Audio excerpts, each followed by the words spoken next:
11 de agosto de 2020, Cuiabá, Mato Grosso. Tony Flor chegava à academia que frequentava quando foi abordado por um motoqueiro. Diversos tiros foram disparados e Tony chegou a ser socorrido no hospital, mas perdeu a batalha contra a morte. Na investigação do caso, o autor, ou melhor, a autora de tudo, estava bem próximo da vítima. Era ninguém menos que Ana Cláudia Flor, esposa do empresário. Confira agora a entrevista que fiz com o delegado do caso. Diretamente de um dos endereços mais famosos do Brasil. De um dos principais cartões postais da cidade de São Paulo.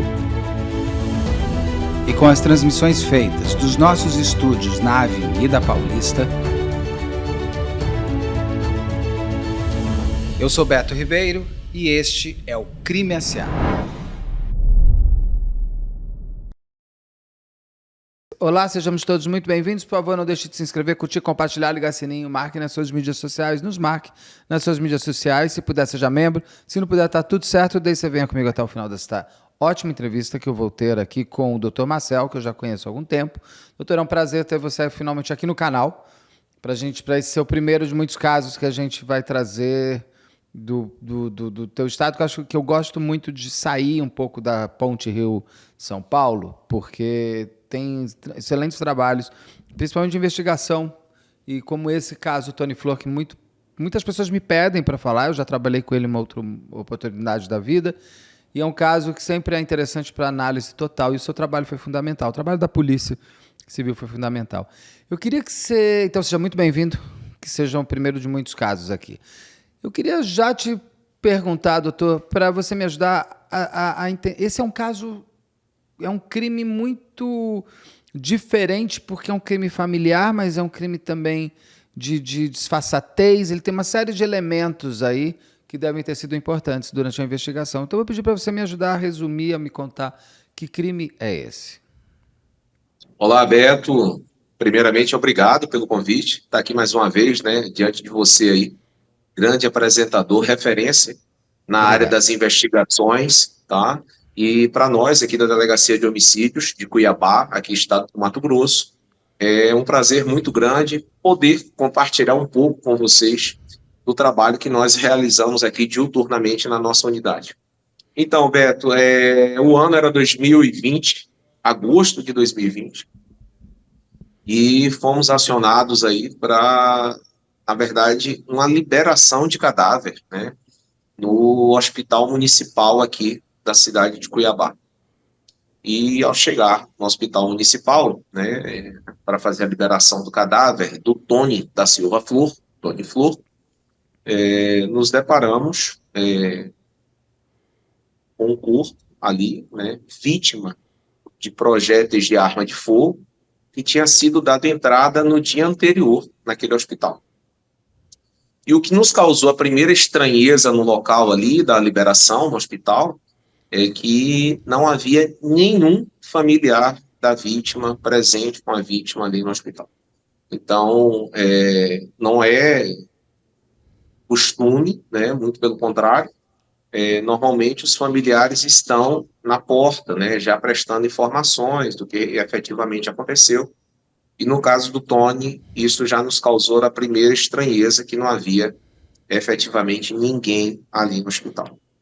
Então, como de praxe, a gente começa a tentar fazer os levantamentos para entender o que foi que aconteceu no dia anterior, e aí a gente verifica que o Tony, né, havia sido baleado na porta de uma academia, nas proximidades de uma avenida muito movimentada aqui da capital, a principal avenida aqui da nossa capital, que é a Avenida Miguel Sutil, e ele foi baleado a cerca de 300 metros, né, uma via de acesso a esta avenida, justamente na porta de uma academia. E aí a gente começa a tentar ali estabelecer a dinâmica no local, e a gente verifica, né, através de depoimentos testemunhais, né, da pessoa que prestou socorro para o Tony, né, que o Tony foi abordado de forma abrupta, né, repentina, de surpresa, por uma pessoa que se encontrava, né, debaixo de uma árvore nas proximidades da academia. E essa pessoa já saiu de trás da árvore, efetuando diversos disparos de arma de fogo contra o Tony, né? E o Tony foi ali baleado cerca de 5 vezes, né? O criminoso, o sicário, né? Descarregou o revólver completamente no Tony, os 5 projéteis que tinha, os 5 projéteis foram desferidos contra o Tony. Ainda assim, o Tony conseguiu adentrar na academia, né? E após adentrar na academia, foi prestado socorro e encaminhado para o hospital municipal, onde veio a óbito no dia seguinte. Então, a gente tinha um suspeito, e a gente pôde verificar que esse suspeito estava em uma motocicleta, que esse suspeito chegou muito próximo do horário da vítima, então, ele vinha perseguindo a vítima, sabendo dos seus passos, né, onde a vítima frequentava. Então, todos esses pontos, né, dentro da investigação, a gente tem que, é o que eu falo, o investigador tem que ter o sentimento de estranheza, né, tem que se indagar sempre por quê, né, por que o suspeito estava ali naquele horário, por que o suspeito, né, saiu de trás da árvore sabendo quem era a vítima, por que o suspeito sabia as características da vítima, por que o suspeito conhecia o carro da vítima, enfim, todas essas perguntas têm que serem feitas e o bom investigador, né, ele persegue esses passos.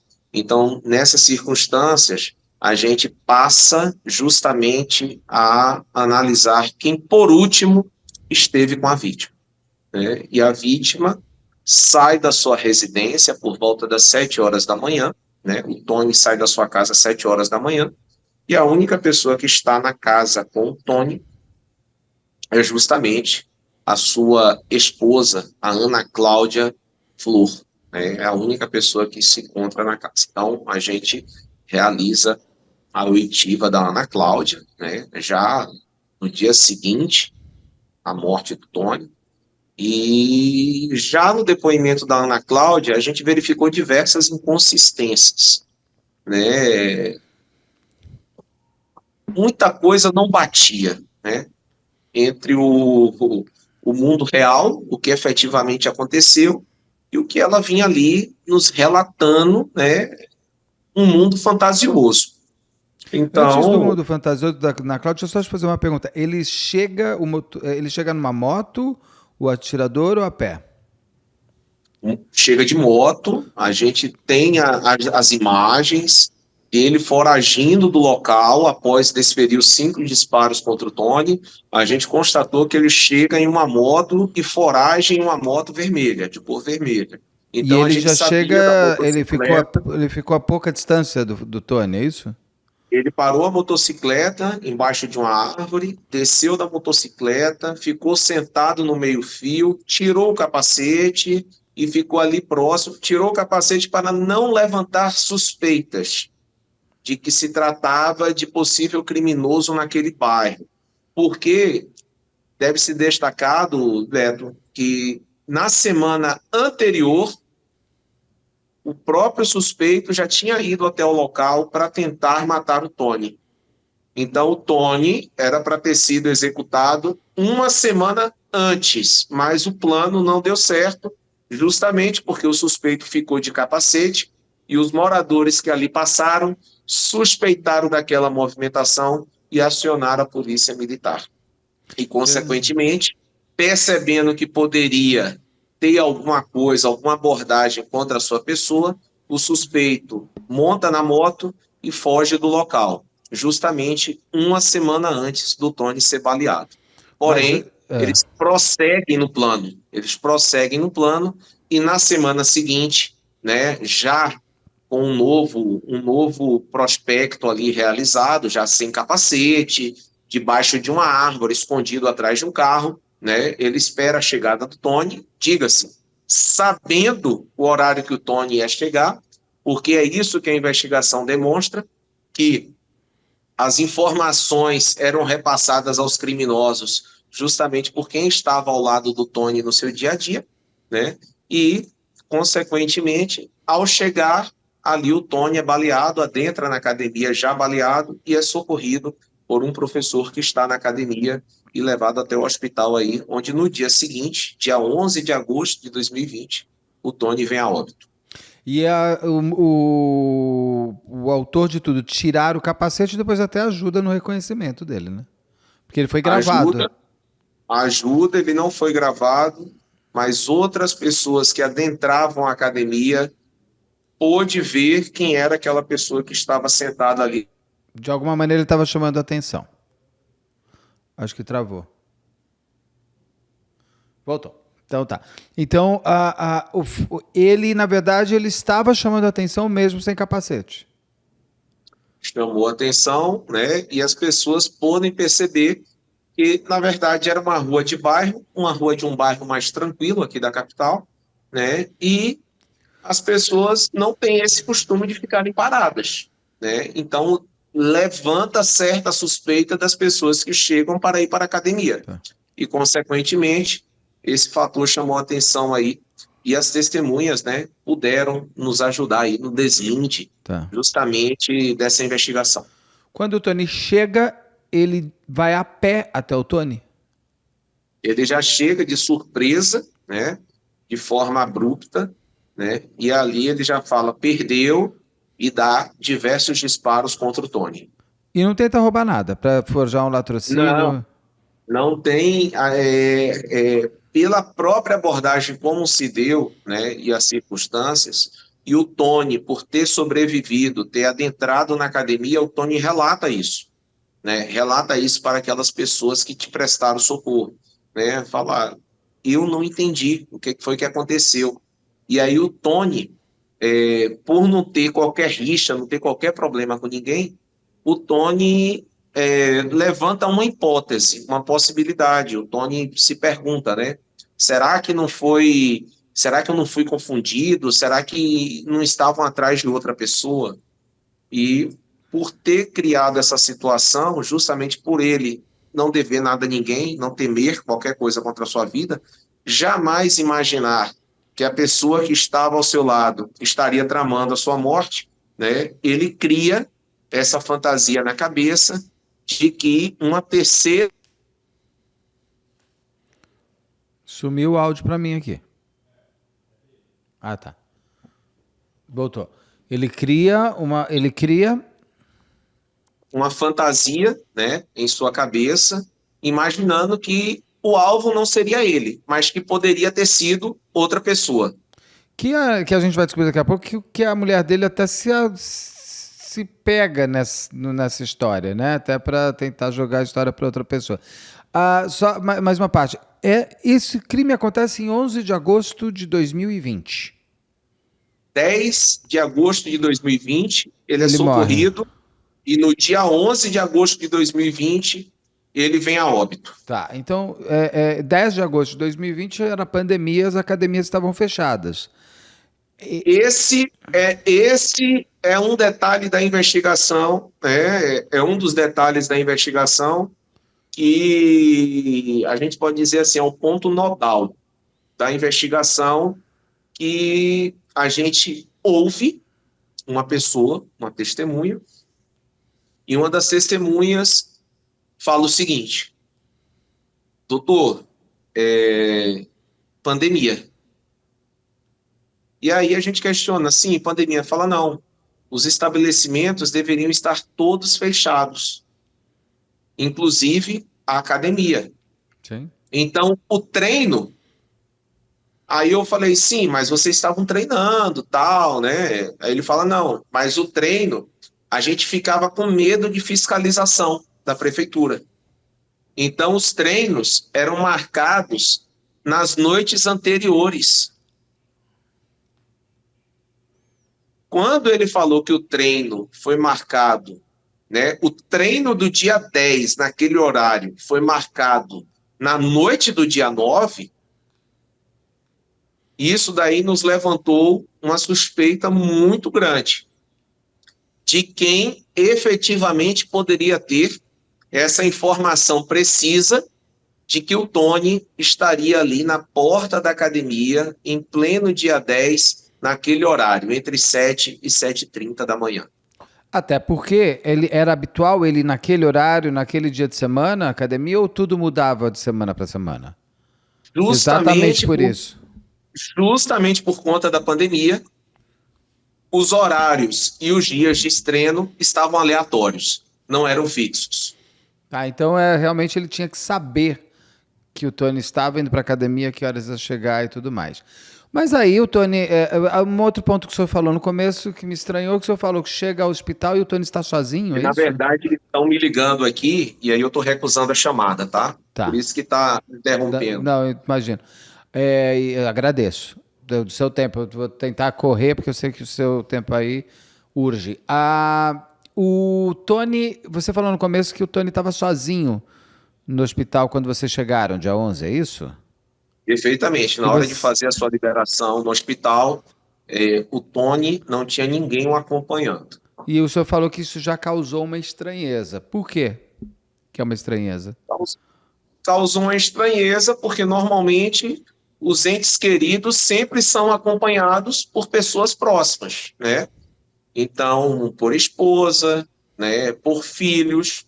No caso concreto, né, quem a gente esperaria que estivesse lá de fato acompanhando ele, A né, e mulher. diga-se, em um horário, né, comercial, né, um horário comercial, não vou dizer aqui para você que foi à madrugada, era horário comercial, entre 16 e 17 horas, que foi o horário do acionamento. Justamente nesse período, né, a gente esperava que de fato tivesse alguém ali. Se falasse assim, ah, não, foi um horário da madrugada, 2, 3, né, 4 horas da manhã, realmente seria, né, o plausível você não ter alguém ali o acompanhando. Mas nessas circunstâncias também causou estranheza aí por parte da equipe. Principalmente de uma esposa que vai aparecer daqui a pouco tão traumatizada e tão triste pela morte do marido. O depoimento da Ana Flor foi dado, foi o primeiro depoimento que vocês escolheram. Foi um dos primeiros É. depoimentos, né, que a gente escolheu aqui na unidade.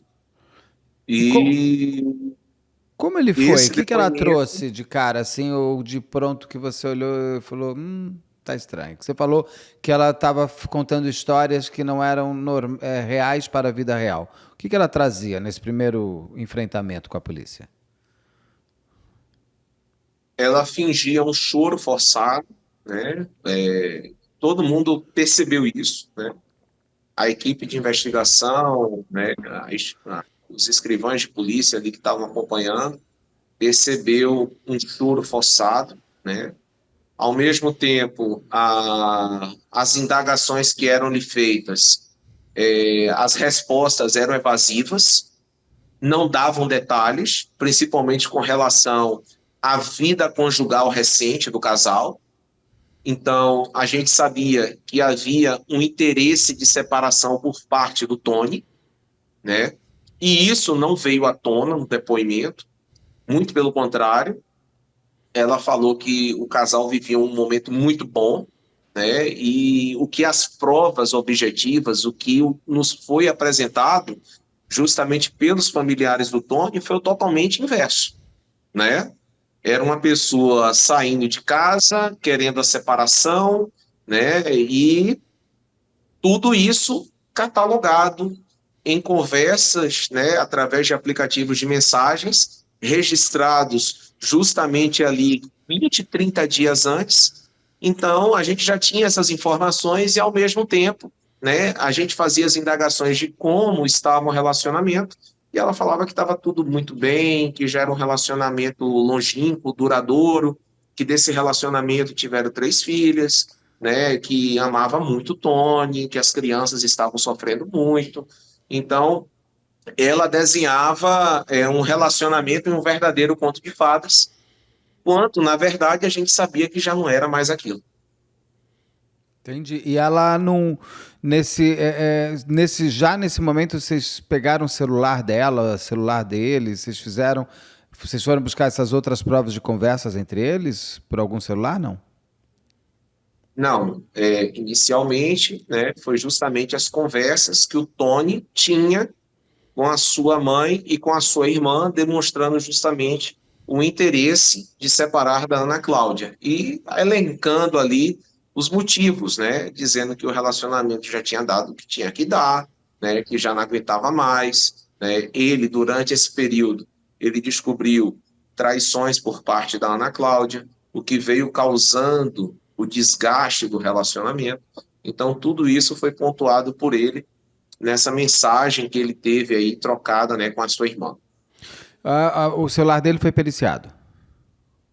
O celular do Tony não teve a possibilidade de ser periciado por conta de bloqueio. Bloqueio, Não conseguiram por causa de senha, é isso? isso. Tá. Mas o celular da Ana Cláudia depois foi, a mulher dele foi periciado? Não foi periciado, né? Lembrando que a investigação durou um ano, né? Sim. E justamente nesse período pós um ano, ela já tinha descartado o celular que ela tinha no período do crime. E não fazia backup. E não tinha Exatamente. backup do seu. Tá bom. As pessoas vão deixando bem claro que elas são. Quem era o Tony? Quem era a Ana Cláudia? Qual era a relação deles? Há quanto tempo eles estavam casados? Me ajuda a entender um pouco esses Estavam seus casados há 15 personagens. anos, né? O Tony e a Ana Cláudia estavam casados há 15 anos. Desse relacionamento de 15 anos, constituíram uma família onde tiveram 3 filhas, né? Não me recordo aqui as idades das filhas, mas é mais ou menos 12, era 12, 8 e 4 anos, mais ou menos, né? Mais ou menos uma diferença de 4 anos para cada uma das filhas, né? E viviam uma vida muito bem financeiramente, né? Morava o Tony, a empresa que o Tony tinha de representação comercial de vários produtos alimentícios, vinha crescendo no mercado local, né, fazendo distribuição para diversos grandes supermercados, redes de supermercados, e essa representação, né, justamente do Tony, dava, né, um conforto financeiro familiar muito bom, né? Então era uma pessoa que morava em um condomínio fechado, tinha carros próprios, tinha motos, né, motocicletas importadas, né, de marcas conhecidas. Então era uma pessoa que também era muito querida, né, no meio aqui que a gente denomina da cuiabania, né? No meio da cuiabania aqui, né? Era uma pessoa muito envolvida, né? Com grupos de moto, grupos de academia, grupos de trabalho, né? Então, por ele se envolver aqui na região da Baixada Cuiabana, esse também é um fator, né, que causou indignação e acreditamos que é um dos fatores que ajudou também nas denúncias anônimas que aportaram na delegacia, né, trazendo justamente informações de quem teria mandado matar o Tony, quem teria intermediado esse crime e quem teria sido o executor do crime. Então, cerca de uma semana após, mais ou menos, 5 dias, 7 dias após a prática do crime, né, a gente recebe uma denúncia anônima e a gente começa a trabalhar sim informações em cima dessa denúncia anônima, levando em consideração aquilo que eu pontuei, né, que o depoimento da Ana Flor, da Ana Cláudia Flor, né, anterior a essa denúncia, já apresentava diversas incongruências, né, diversos elementos que não eram compatíveis com a realidade. E aí, essa denúncia anônima reforça justamente aquilo que as equipes de investigação já tinham em mente, que era, né, uma suspeita de um possível crime de mando. Então, Tá a bem. gente, né, a gente começa a funilar a investigação justamente através da motivação mais plausível, a motivação mais verossímil e com os elementos que estão encartados nos autos, né? Justamente através dos depoimentos, a partir desse momento a gente já tem um depoimento da irmã do Tony, a gente já tem um depoimento da mãe do Tony e a gente tem o depoimento dos amigos do Tony. Então, tudo começava a levar a crer que justamente o Tony não tinha sido confundido com qualquer pessoa. Lembrando, Sumiu, vai voltar. Lembrando. lembrando que no depoimento da Ana Cláudia, né, ela ressalta que o Tony teria sido confundido com a pessoa, né, e a gente ouve essa pessoa, né, a gente ouve essa pessoa que teria sido supostamente confundida e com o Tony, e não há, a gente verifica ali a total exclusão dessa possibilidade. E Por quê? por que essa pessoa foi apontada? O que ela tinha que poderia ter sido o Essa Tony? pessoa seria um policial rodoviário federal, né? E teria um carro semelhante com o carro do que teria um carro semelhante. Essa pessoa teria um carro semelhante com o carro do Tony. E, consequentemente, né, ele nos dá uma informação muito importante no seu depoimento. Ele fala, doutor, realmente, o nosso carro é da mesma marca e o mesmo modelo, mas o do Tony é branco, o meu é preto. Nossa, é. Não é que E é tem outro cinza, detalhe, prata, não é que é cinza, prata e alguma coisa e azulzinho, né? Que você pode. exatamente. E tem outro detalhe que ele nos fala muito importante. Só que ele fala, doutor, tem 10 dias que eu emprestei meu carro e meu primo capotou o carro, deu perda total. Então nem carro mais Então, tinha. meu carro não existe há 10 dias. E ele fazia essa academia também, esse policial? Fazia academia, só que ele dá outro detalhe importante. Ele fala, doutor, parece que o rapaz já tinha sido visto na semana anterior lá na academia, no dia que o Tony estava treinando. E o Tony também, né? Ele estava lá justamente no dia do treino do Tony. E, consequentemente, ele nos traz outra informação importante. Ele fala: olha, eu treino, eu sou plantonista, né? Eu trabalho no plantão da Polícia Rodoviária Federal. Tem dias que eu estou na cidade X, tem dias que eu estou na cidade Y, tem dias que eu estou na cidade Z. E, consequentemente, por conta da minha escala de plantão, eu nunca treino num dia fixo. Os meus horários, tem dia que eu vou de manhã, tem dia que eu vou de tarde, tem dia que eu vou de noite, tem dia que eu vou segunda, tem dia que eu vou quarta, tem dia que eu vou sexta. Meus horários são totalmente aleatórios, né? Então, com as informações que ele nos traz, né, referente a esses fatos, a gente vai juntando as informações obtidas por todos os depoimentos testemunhais, né? Agrega com as informações obtidas da denúncia anônima, e com as informações obtidas da denúncia anônima, a gente verifica que os fatos são muito verossímeis, né? Existe uma plausibilidade, uma possibilidade de você atingir realmente um resultado com todas as informações que foram repassadas, né? E nesse tempo para Então, vocês poderem investigar ela, porque vocês ali já tinham um grande feeling que deveria ser ela, mas daí você tem que achar um monte de coisa, né? Provar, encontrar e tudo mais. Ela ficou como? Ela ficou acuada? Ela ficou, como foi a personalidade da Ana Cláudia durante esse processo da investigação? Que ela mal sabia que era contra ela. olha, nos primeiros dias de investigação, a gente ainda não tinha, né, uma linha definida, né? Então,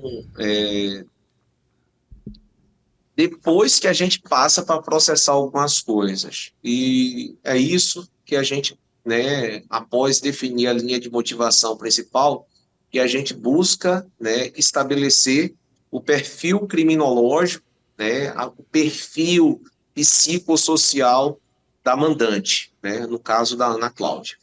Então, a gente verifica ali, a gente constata, e fui eu que fiz o primeiro atendimento dela aqui, quando ela chegou na delegacia. Ela veio dar o depoimento dela na delegacia acompanhada das filhas, né, das 3 filhas, e quando ela chega na delegacia para dar o seu depoimento acompanhado das 3 filhas aqui, né, no plantão da delegacia, eu consternado, né, com a perda, a gente demonstra sensibilidade, né, você vai fazendo as perguntas ali, sensível, né, a uma pessoa que acabou de perder um ente querido. Naquele momento, a minha visão é uma. No momento em que você começa a estabelecer e solidificar, né, a principal motivação do crime, você volta à fita, você rebobina. E aí você fala, olha, essa pessoa que está sendo suspeita aqui, diante de todos os fatos apresentados, foi aquela pessoa que no primeiro dia que esteve aqui na delegacia, estava com as 3 filhas, chorando, dizendo que as crianças estavam sofrendo muito, que ela também estava sofrendo muito, e que o Tony era um ótimo marido, que precisava daquela pessoa, que a delegacia, a polícia tinha que fazer de tudo para prender essa pessoa. E aí você começa a estabelecer uma pessoa fria, metódica, calculista, né, que faz tudo de forma pensado, maquinado, para atingir os seus reais objetivos. O real objetivo dela era justamente imaginar que permaneceria na impunidade. E diante, Beto, de todos esses levantamentos do perfil, né, criminológico da Ana Cláudia, a gente realiza, né, o início das investigações, batizando a investigação de Operação Capciosa, porque era uma pessoa, né, altamente capciosa, e a gente sabia que a gente teria que ter muita astúcia investigativa para atingir o objetivo final da investigação, que era justamente a prisão de todas as pessoas envolvidas nessa trama delituosa. E ela ficava cercando vocês? Ela dava. Como que era a atitude dela? Era uma atitude de uma esposa. Era a atitude esperada de uma esposa que buscava por justiça, mas que, na verdade, se utilizava disso para saber como é que estava a investigação? Ela recorria, né, insistentemente na delegacia, mas com uma abordagem também suspeita, né? Capciosa. Porque Capciosa. capciosa, capciosa. O objetivo sempre era querer saber se a polícia já tinha chegado até algum suspeito, né? E essa pergunta, ela tem um efeito lógico, né? Porque o suspeito do crime de mando é quem pode efetivamente levar até o mandante. É uma lógica. Se eu chego no executor, Sim. Ele vai existe uma entregar o jogo. probabilidade muito grande de se chegar ao mandante, né? E a gente percebeu durante a investigação que seria muito difícil fazer o processo inverso, ou seja, começar pelo mandante, né? Começar a investigação pelo mandante. Então a gente faz o processo inverso, né? E diante dos achados, inclusive aquele detalhe que eu te falei lá no início, de estar, né, justamente posicionado na calçada e ter sido visto por terceiras pessoas, o que possibilitou o seu reconhecimento, né? Então a gente pega as informações e chega até a pessoa de Igor Espinosa. Então a gente traça ali a estratégia, né, justamente de ter mais elementos contra o Igor Espinosa, e ali a gente demonstra ao juízo, com todos os elementos que a gente tem, todas as provas que a gente tem, que existe uma grande possibilidade, né, há fortíssimos indícios de que a pessoa de Igor Espinosa, né, tenha sido o executor do Tony. Então, né, tem que levar em consideração que, coincidências ou não, tá? Mas a prisão do Igor se dá justamente no dia 10 de agosto de 2021. Exatamente Um no ano dia que o depois. Tony foi baleado, na porta da academia. E até chegar Coincidências ou não. da vida é uma coisa doida. Até chegar no Igor, Tem alguns pontos. A Ana Cláudia, ela ficava fortalecendo a história de que o marido dela teria sido morto por engano e por isso ela queria justiça. Ela se utilizou dessa força para atrapalhar a investigação? Durante todo o período da investigação, essa era a história que ela contava e reforçava, inclusive para os familiares do Tony. Tanto para a mãe quanto para a irmã do Tony, essa história era sistematicamente reforçada. Só que aí tem uma guinada, né, excepcional à investigação, que é no dia em que os policiais aqui da Delegacia de Homicídios conseguem localizar e prender o Igor Espinosa. Né? E antes, Então, e aquela caravana da saudade que ela fez é antes da prisão do Igor. muito antes, a Que é essa Caravana da caravana? Saudade, Me conta essa caravana a que ela fez. Caravana da Saudade mobilizou aqui a cidade, conforme eu falei para vocês. O Tony era uma pessoa muito querida, né, aqui na Baixada Cuiabana, aqui no meio da Cuiabania, e isso mobilizou, né, muitas pessoas em veículos. A própria Ana Cláudia mandou confeccionar camisas com a foto do Tony, com a palavra justiça e saudades, Nossa. né? Então, as pessoas foram para a porta da academia, ali se mobilizaram e posteriormente saíram pelas avenidas da cidade, né? Justamente cobrando justiça em uma carreata essa que foi justamente articulada e promovida pela Ana Cláudia Flor, né? Ou seja, a mandante do crime, a sua algoz. Ela começou a fazer, a Ana Cláudia, também comerciais, né? Porque ela ficou a dona da distribuidora. Exatamente, era uma empresa que distribuía diversos produtos, então ela também atuava na divulgação desses produtos das marcas, né, que eram representadas aqui na capital. Né? Retornando só a carreata da saudade, né, que ela denomina carreata da saudade, né, onde teve como ponto final da carreata a porta da delegacia de homicídios.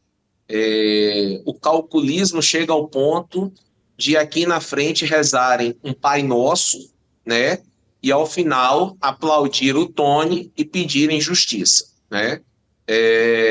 Aquele dia ali, realmente, as equipes de investigação se sentiram desafiadas, né, em busca da verdade cabal do feito, né, da morte de efetivamente quem tinha matado o Tony da Silva Flor. E a partir de todos os elementos, de fato, as equipes aí se debruçam, né, e a gente sabe das dificuldades. Eu costumo falar para os familiares que sempre são atendidos aqui na delegacia, eu falo, olha, acreditem, confiem na delegacia de homicídios, mas eu vou falar uma coisa para vocês. O tempo da família é diferente do tempo da investigação. É uma sistemática, a gente atende a família das vítimas, faz parte da doutrina da unidade, né? E a gente procura demonstrar justamente um caráter republicano da investigação, uma lisura, uma transparência com os familiares, né? Porque realmente a investigação de homicídios ela tem uma realidade. Você não tem como trazer o bem mais precioso de volta, que é a vida. Você não pode restituir. Você não pode restituir esse bem para os familiares, para os entes queridos, mas a única coisa que efetivamente você pode dar de alento é uma resposta eficaz para aquele crime que foi cometido.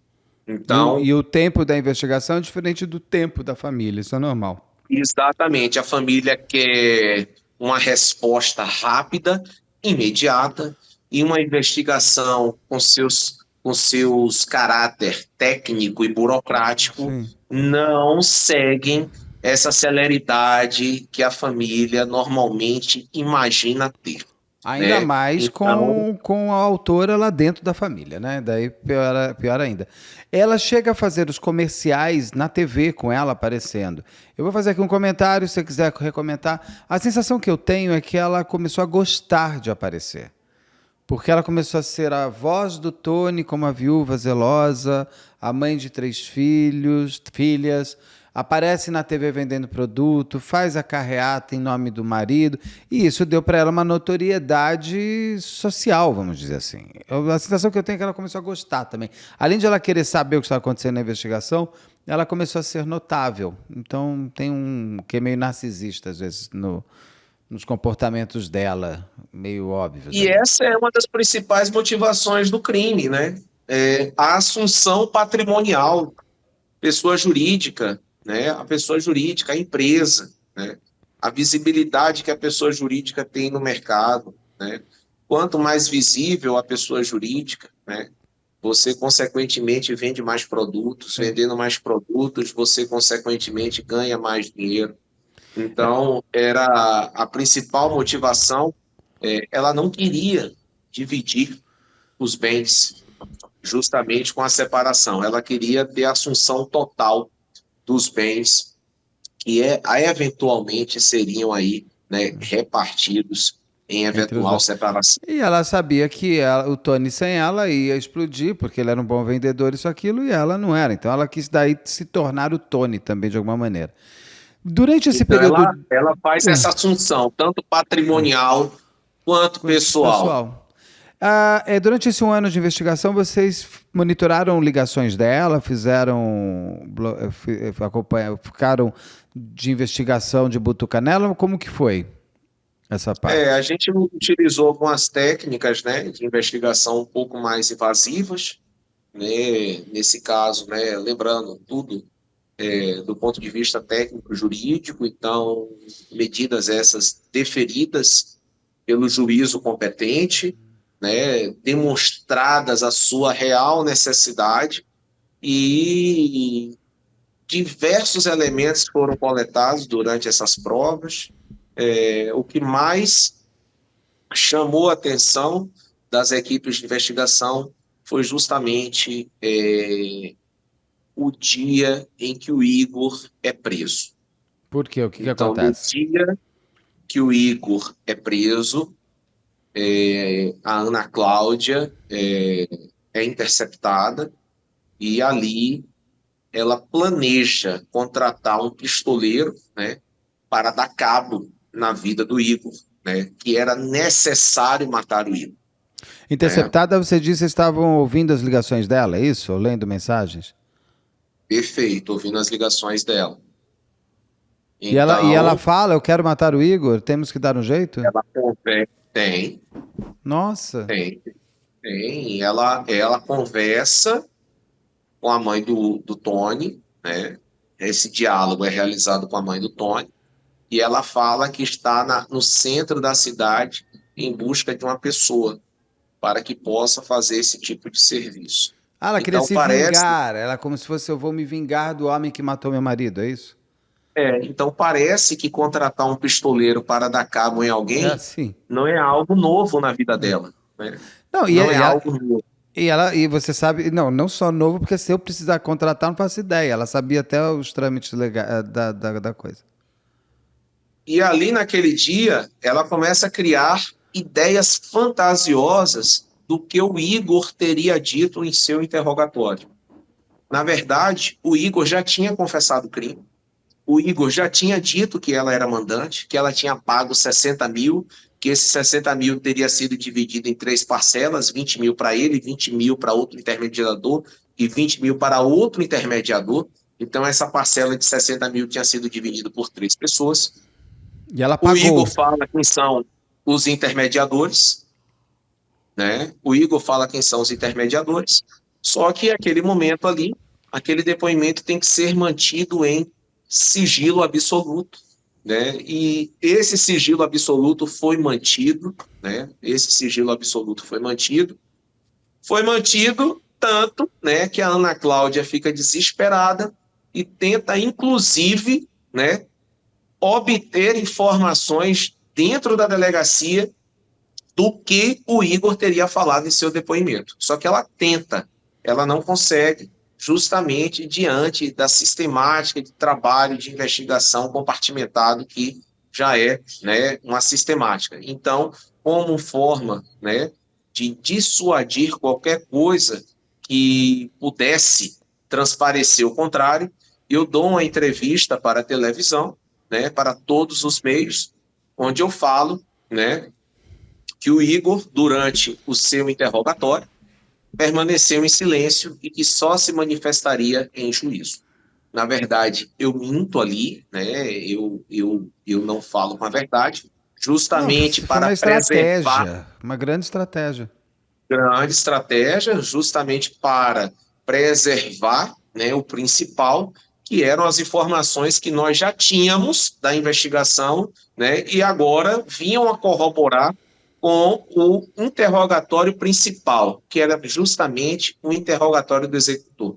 E ele deu todos os detalhes de como procedeu, né, na execução do Tony, tanto nos antecedentes quanto nos momentos posteriores ao crime, o que ele fez, para onde ele foi, e tudo isso que foi dito foi corroborado com todos os elementos que a gente já tinha catalogados dentro da investigação.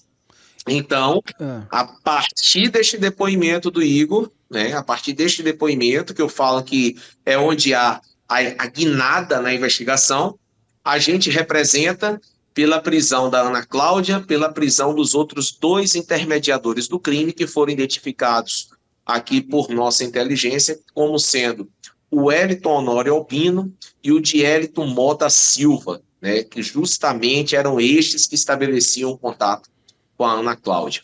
Então, 9 dias após a prisão do Igor, a gente de fato deflagra a operação capciosa, traz à tona, né, o nome da operação, e ali naquele dia a gente realiza a prisão da Ana Cláudia, do Wellington e do Dielito. A gente tem êxito, portanto, na localização e prisão, né, desses outros 3 envolvidos. Inclusive, no dia da operação, a Ana Cláudia é localizada em uma academia, né? Ela estava ali pelo horário da manhã, no período matutino, realizando atividades físicas em uma famosa academia aqui da capital, né? E prontamente ela é presa por força de um mandado de prisão, né? Então, a partir da prisão da Ana Cláudia e dos outros 2 intermediadores, a investigação começa a ganhar os seus contornos finais, porque um grande fator neste dia foi justamente, né, as acareações realizadas entre os intermediadores, né, e o Igor, né? Todas essas acareações devidamente gravadas, registradas, onde você percebe, né, que todas as incongruências, tudo que havia de dúvida, começa a ser debelado, né? E é a partir desse momento que a gente consegue estabelecer o eixo final da investigação, porque a gente tinha o Wellington e o Dielton, que tinham estabelecido contato, né, com o Igor, com o executor, mas a gente não sabia como a Ana Cláudia tinha chegado até o Wellington e o Dielton. E é justamente a partir daí que a gente chega no desfecho final, que é justamente a pessoa de Ediane Aparecida da Cruz, né, que era uma amiga de Ana Cláudia, Essa Ediane é irmã de um dos amantes da Ana Cláudia, né? Então, a Ediane é irmã, né, do amante da Ana Cláudia, e o amante da Ana Cláudia que apresentou a Ediane para a Ana Cláudia. Então, a Ediane é responsável por apresentar a Ana Cláudia os intermediadores, o Wellington e o Dielito. com o Então, a Wellington e o gente Jeliton, ela não teve um caso, Ana Cláudia. não teve qualquer tipo de caso. O contato estabelecido com o Wellington e com o Dielito foi justamente para realizar a execução do Tony. Então Só que quem o traz Wellington, para quem mostra esses dois caras é essa amiga dela, que é irmã de um perfeitamente, amante dela. E como perfeitamente. que essa amiga conhece gente que conhece Matador? Ela morava no mesmo bairro onde esses rapazes, né, esses indiciados, esses criminosos, o Wellington e o Gieliton, realizavam crimes ali naquele bairro, tráfico de drogas, receptação, furto, roubo e, consequentemente, né, Ana Cláudia demonstra o interesse de matar o Tony e essa amiga dela, né, apresentada pelo seu amante, informa, né, que ela poderia saber quem faria esse tipo de serviço, né? E é aí que ela faz a ponte entre a mandante e os intermediadores diretos, e esses intermediadores diretos é justamente quem faz a ponte com o executor, que é a pessoa de Igor Espinosa. Há quanto tempo ela estava querendo matar o Tony? A ideia surge justamente quando o Tony, no mês de junho, né, declara para sua irmã a intenção de querer, né, separar da Ana Cláudia, ou seja, cerca de 2 meses antes. Tá. 3 meses antes. A Ana Cláudia agora tem falado também que ela era vítima de. Isso está meio que na moda, que depois, tipo, a La Monique do caso Henri Borel, que ela era uma vítima de abuso. Não que existem as vítimas de abuso. Estou dizendo que ela não é uma vítima de abuso. Ela tem, essa Ana Cláudia, ela tem algum passado com boletim de ocorrência contra o Tony, contra o marido dela? Sim, o Tony, quando descobriu a traição dela, né, a primeira traição dela, salvo engano, em 2019, 2018, eu não me recordo o ano, né, conforme eu falei com um dos amantes, né, gerou um desgaste e muitas brigas, né, entre o casal. Segundo o que foi levantado, apurado, essas brigas, né, sempre giravam em torno de ameaças, né. Conforme foi apurado também, a mãe do Tony, em momento algum, né, falou que essas brigas de fato chegavam a vias de fato, né, sempre ficando ali nos tons de ameaça, né, de sair de casa, né, justamente uma briga muito mais que parece que envolvia questões de guarda, né, pelas filhas. Era muito mais isso, quem ficaria com a guarda com as filhas. E a última briga foi justamente quando o Tony viu, né, as mensagens no celular dela e essa briga, né, o Tony mandou ela sair do carro, teria tirado ela do carro, e aí, consequentemente, ela fez esse boletim de ocorrência contra o Tony. E é um dos fatores também que ela não ressaltou em seu depoimento, muito pelo contrário, ela escondeu isso do depoimento e criou uma situação, né, que a todo momento ela não queria trazer isso para a investigação, porque se trouxesse isso para a investigação, ela poderia já ali no primeiro momento, né, ela achava que isso já naquele primeiro momento poderia trazer a suspeita de interesse a morte do Tony para ela. Então ela escondia essa informação da investigação. Ele tem um boletim de ocorrência contra o Tony de algum amante dela também que teria sido ameaçado por Tem, ele? tem sim, Mas foi é o justamente amante, não é ela, né? É o amante dela. É. isso. O amante dela que fez um boletim de ocorrência, porque ele tinha visto as mensagens dele para a Ana Cláudia justamente no celular dela. Aí parece que esse amante ainda a visita na cadeia também, pelo que eu levantei. E aí, quando ela é presa, ela fala o quê? Porque imagina o susto que ela levou. Porque ela achou que estava no controle, não achou? Achou que estava no controle e podemos dizer aqui, né, que até os 49 do segundo tempo, ela achou que estava no controle, até que durante a audiência de instrução e julgamento, né, após todos os depoimentos e provas apresentadas, né, de fato, a Ana Cláudia confessa que matou o Tony da Silva Flor. Ou E é- seja, já na audiência de instrução e julgamento, ela confessa, fato este, né, que mais uma vez, né, acontece durante o plenário do Tribunal do Júri. e até então ela estava negando, ela falava que não tinha feito nada, é isso? negava, falava que não tinha feito nada, inclusive para diversas entrevistas concedidas a diversos programas jornalísticos, né?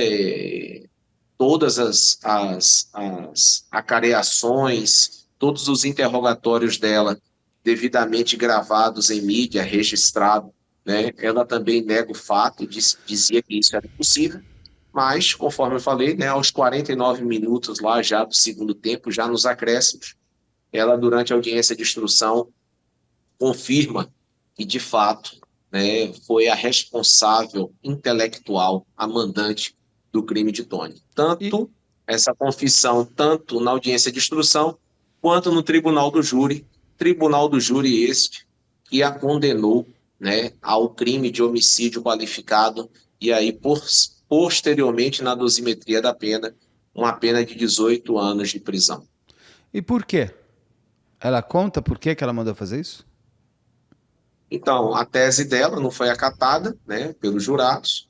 Ela falou que mandou matar o Tony porque sofria abusos, Ah, né, mas isso não foi reconhecido pelo corpo do jurado, motivo pelo qual ela não fez, né, direito à eventual causa de redução de pena aí, né? Há um privilégio previsto no parágrafo 1º do artigo 121 do Código Penal.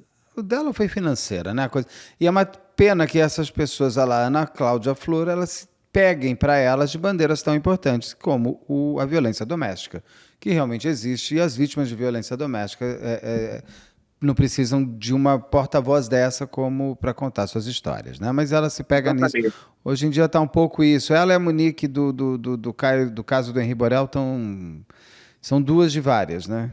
Que Exatamente, Beto, é o que a gente trabalha. E dentro da investigação de homicídios, a gente tem um duplo trabalho, né?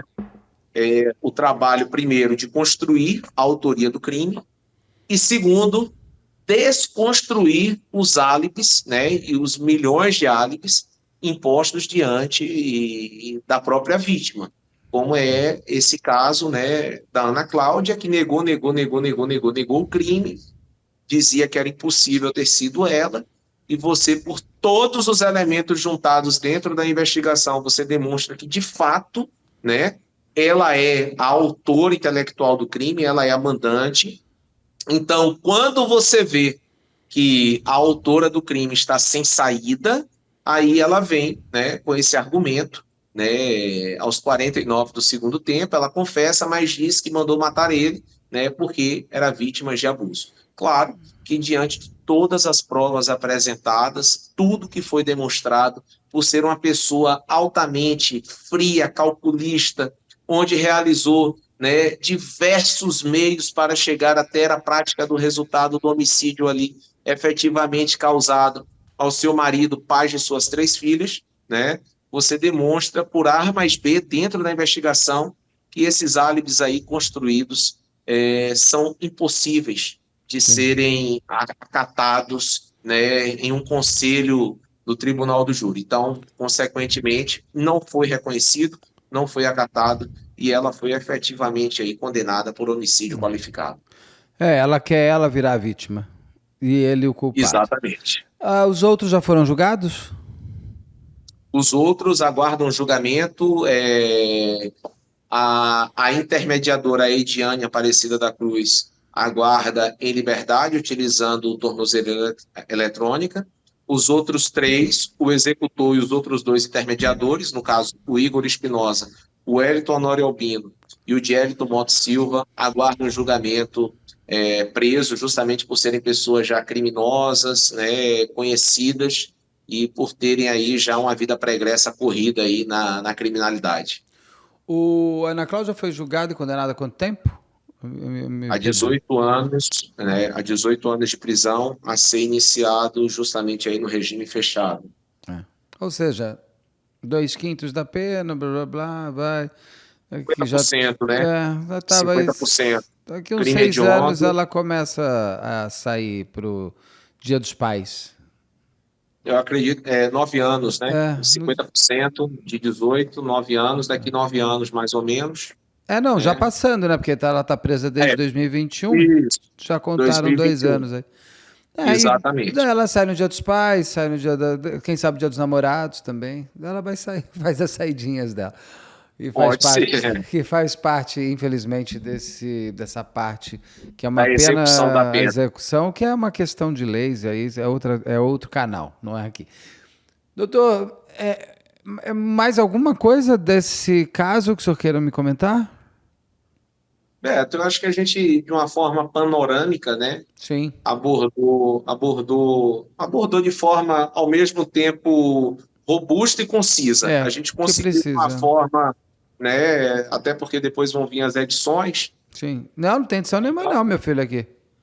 Aqui entra as Hã? fotos, aqui vai estar no comentado e eu vou botar depois sua entrevista completa também. Aqui é a entrevista Maravilha, inteira. querido.